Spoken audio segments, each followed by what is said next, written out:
but the complex numbers have an additional structure as well. Namely, if I saw the two complex numbers a plus bi times and c plus di, and I multiplied them, remember now a, b, c, and d are real, I would like to believe that the rules of ordinary algebra still applied here. That to multiply this, I would want this times this, this times this, this times this, and this times this. Notice that a times c is ac. bi times di should be bd times I squared if the ordinary rules of arithmetic are to apply. Since I squared is minus 1, this term becomes minus bd. Since a, c, b, and d are real numbers, this is a real number, right? Correspondingly, the coefficient of I, the multiplier of I, the coefficient of I is what? BC plus AD, which is also a real number. So if we make up this definition of multiplication for complex numbers, we have made sure that the rules of arithmetic for complex numbers parallel the rules for real numbers. And by the way, it's very important here to make the aside that this is a crucial result. Notice that among the complex numbers, the real numbers are included. Namely, thinking of it geometrically, if you look at the plane, the real numbers are those points in the plane which lie along the x-axis. It's the same as saying that when you extended the integers to form the rational numbers included the integers. In other words, if I look at the number 3, I can think of it as the integer 3. I could also think of it as the ratio 3 divided by 1. You see. And therefore, I would like whatever rules I have for the complex numbers to remain valid if the complex numbers happen to be real. It would be terrible to have two different rules for multiplication, one for real numbers and one for complex numbers, and then given two real numbers, when I multiply them, I get one answer if I think of them as being real, and another answer if I think of them as being complex.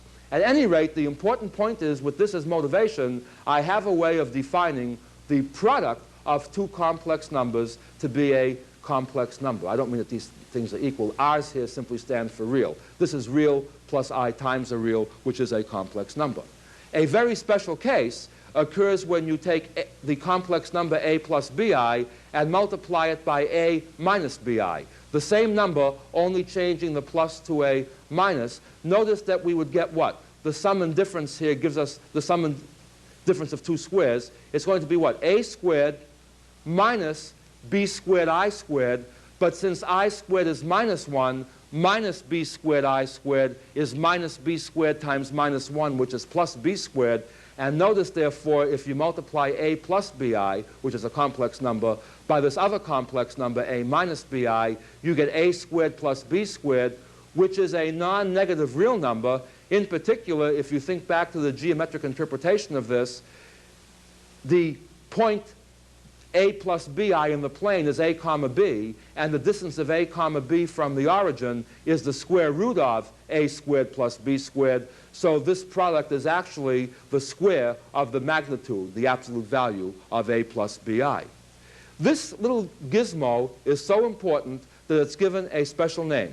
By definition, given any complex number z written in the form x plus iy, the complex conjugate of z, called z bar, not to be confused with a z with a bar underneath that we were using to denote vectors, but the complex conjugate z bar is what you get by just changing the plus sign here to a minus. In other words, the complex conjugate of x plus iy is x minus iy, and geometrically all this means is, you see, when you change the sign of the imaginary part, that means, remember, the imaginary part is the y-axis.